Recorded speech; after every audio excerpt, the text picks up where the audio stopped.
So, good morning guys. Buhay na naman tayo. Tanggal lang ating mekos-mekos sa katawan. Napagod tayo kasi wala kaming editor eh. Ako lang din yung nag-edit ng video, so pasensya na kayo. Meron pa akong event nung isang araw, so medyo pagoda. So, kasama natin si Nico Boy, ano. As in si Jared Boy. Yun. So, punta tayong Cavite ngayon. Meron tayong pupuntahang unit doon. Imus, ano? Imus, isang Ford Focus, saka Fiesta. Pupuntahan natin doon. Check natin yung mga unit doon. So, dito guys, kung mapapansin nyo sa GTA, kung mag-message kayo doon sa page, medyo matagal mag-reply ng onte dahil ang problema namin kami rin yung nagre-reply sa inyo talaga, ako mismo. So, minsan nagda-drive ako, minsan nasa labas ako, hindi ko asikaso. Yung mga nagre-request po na may bibilin silang kotse sa amin, meron naman po kami mga bagong dating, pero hindi, unlike po dun sa iba kasing nagbebenta na car dealer, hindi naman po namin siya pwedeng ibenta agad kapag dumating dito. So tinatrabaho po muna natin. So may mga pending works tayo ngayon, papasilip ko sa inyo para meron kayong idea dun sa mga ginagawa natin. And server natin, nag-check kami ng mga pasok na unit, offer ng mga tao yan sa amin directly. Wala yung agent. So, first owner yung mga yan. Iisa-isay natin. May nakita kaming isang Fiesta, tapos isang Ford Focus. Yung Ford Focus kasi natin na puti na nandun sa bahay namin, wala na, dinaunan na. So, next month pa yon kasi si Sir, shoutout sa mga OFW nating tropa dyan, mga seaman natin tropa, nasa ibang bansa. So, excited pa sila kaysa dun sa misis nila kasi dinaw na agad yung mga unit. So yun naman kasi kaya wala na dito, di ko ginagamit kasi all goods na yun at wala namang gagawin na dun. So nandun na lang siya, nagpe-pression up. Meron din tayong tinatago-tagong EcoSport na Black Titanium Edition na 2017. Hindi pa rin yun na-feature, binili namin yun sa Cavite. Pinairan po pala kay kay Ma'am Lisa dahil may tinatapos namin yung fiesta niya, nawawalan daw siya ng reverse. So inumin ba yan yung fiesta ni Ma'am? Okay naman. Reverse ang nawawala. So medyo sumablay kami doon sa pagkabit ng reverse cam. Pagkabit namin ng reverse cam, ewan namin ba't nawawala ng reverse, pero gamit ni Jared yun. Parang a week na. So checkin namin if may makita kaming kahit slight problem, papalitan namin pati mga computer niya, pati mga TCM niya. Pero tingin ko doon sa reverse cam na dali dahil yun yung huli-huli natin kinabit, ano? So, hindi naman siya maselan, pero baka mali yung wiring or nahihigop no dashcam yung battery. So, nawawala sa program yung computer. Parang ganun. So, checkin natin dito yan. Papasilip ko sa inyo yung mga unit. Alis na rin kami in a while. Pupuntang Cavite, nantay lang namin si Mark Yakis kasi para marami tayong extra driver. So, ano siya sa stage 3 ngayon sa ating IT center. So, antayin natin. Tapos, papasilip yung mga unit ngayon. Tingnan natin. May mga dumating din tayong for repair. Kasi naubos yung unit namin. Halos inubos na ng mga malulupit nating mga buyer. So, salamat po sa inyo. Kumbaga yung parking natin medyo maluwag ng konti. So, tumanggap tayo ng onting repairs. Papasilip ko sa inyo yung mga ginagawa natin. So ito yung bagong ko 2017 na trend automatic. Tatanggalin na natin yung shift port pati tranny. Titignan muna natin yung loob kasi baka mamaya pati yung clutch talaga dyan sabog. Palitan natin bago. Ito yung kay Ma'am Tin. Umulan kasi kanina, so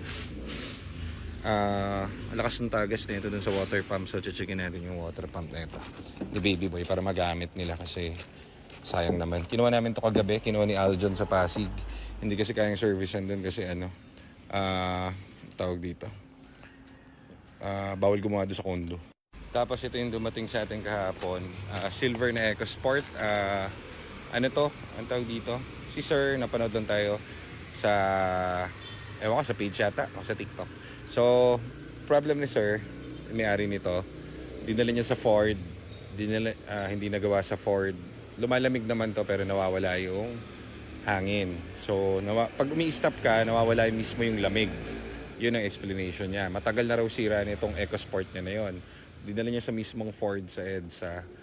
Wala raw talaga, hindi kaya, hindi lumalamig naman daw. So, parang wala, pinabayaan na lang. So, ngayon, pinasok niya naman ngayon sa gumagawa sa third party.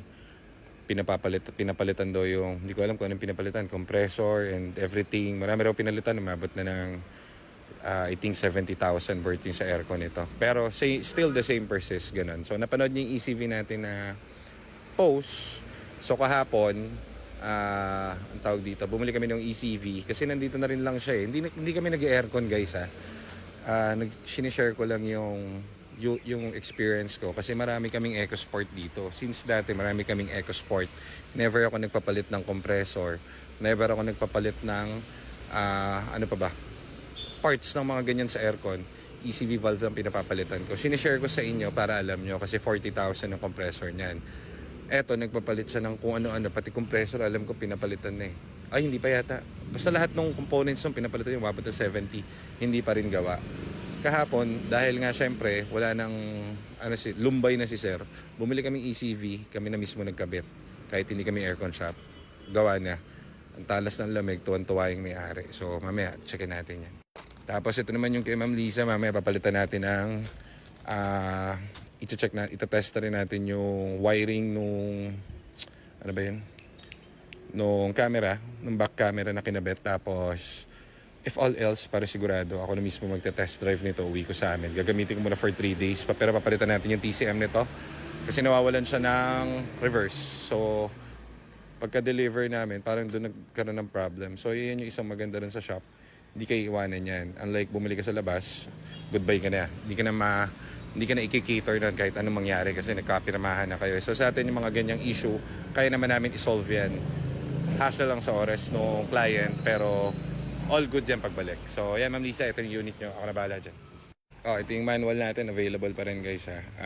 Manual na Fiesta 20, 15. Tapos fully loaded to. Naka-head unit and everything. So, available pa rin yan. Hindi namin pinupush masyado. Kung meron lang may gusto, go. Wala kasi masyado naka-display. So, tapos ito yung isa nating EcoBoost pa. Ang tawag dito. Dalawa to. Yung isa sold na. Dadaw na fully pay yata ni Sir na nasa OFW rin. So, shout out sa mga OFW. So ito, ano pa to, may inaantay kaming parts, actuator motor. Ito rin, actuator motor. Pero ito yung fully rebuilt engine, pati tranny. So all goods. Ito naman yung kinuha natin doon sa may Antipolo na pinatowing natin. So kung makikita nyo, yung unang gumawa nito na pinagdala ni Sir, hindi ko alam kung ano yung shop yung gumawa nito. Ayan, pangit ng pagkakasil. Kaya tumatagas kasi tignan mo yung sealant niya. So bawal sa atin yan, tanggal lahat yan, lilinisin ng buo yan, bababa yan, papalitan ng bago at lalagyan ng mga bagong sealant yan, pero hindi ganyan na pangit. So bubuin natin ulit. Yan. Yun lang naman ang problem niya, leak. And in terms of engine and transmission, all goods itong unit na to. So abangan nyo itong unit na to. Tapos meron din tayong Ranger dito. Anong year to? Anong year ba to? 13. So ito, Ranger, ginamit lang namin pang sakay ng solar panel. Bibili akong solar panel. Ano to? 430 ina-out to. Loaded na. I-review natin to minsan.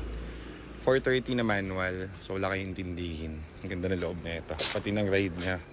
Walang kalampag and everything. Pogi.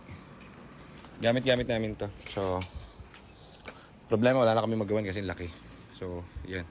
May mga kaka-interest 430. Ito kasi guys, rare to. Ito yung pinaka base model. Wala tong EBS. Wala tong mga